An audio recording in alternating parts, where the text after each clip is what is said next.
Hi, welcome to the video series about formatting charts in Microsoft Excel.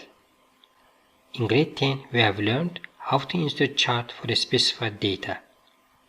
During this video series, we will learn how to add, remove, and edit certain components of a chart in Microsoft Excel. We will do it by following the instructions in provided set of examples. On the screen, we have a file with some persons and their heights. Our first instruction is to add a line chart.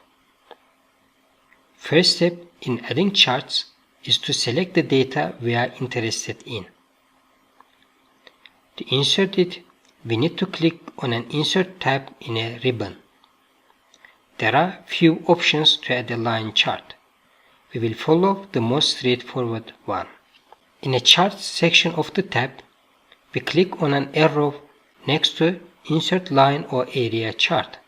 The first option in the popped-up menu is suitable for this kind of data. We click on it and the line chart is displayed on the screen. The names of participants are displayed on the x-axis and their height on the y-axis. We double-click on the chart title component of the chart to solve the second instruction. Select all of the text and type height of participants.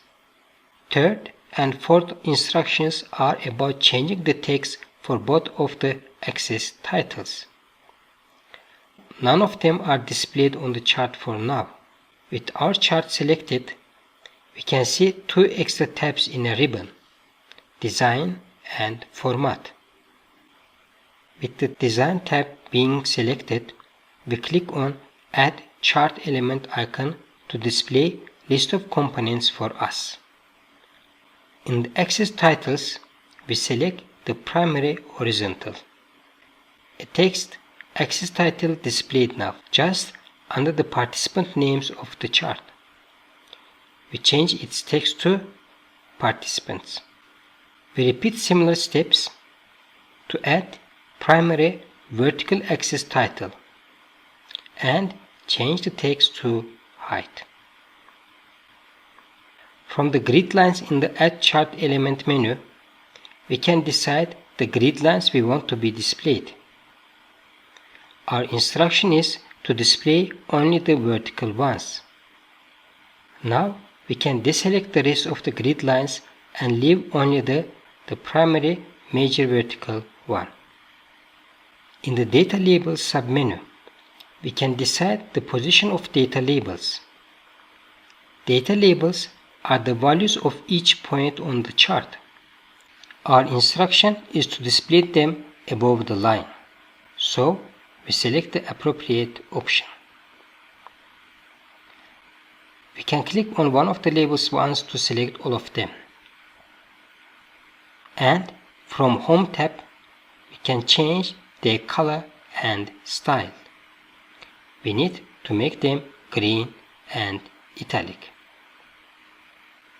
To move the chart to another worksheet, we click on the Move Chart icon. The dialog box offers us two options: to create a new worksheet or to move the chart to an existing worksheet. We already have our worksheet being created, so from the second combo box we select it and press OK. Our chart is now in its new location.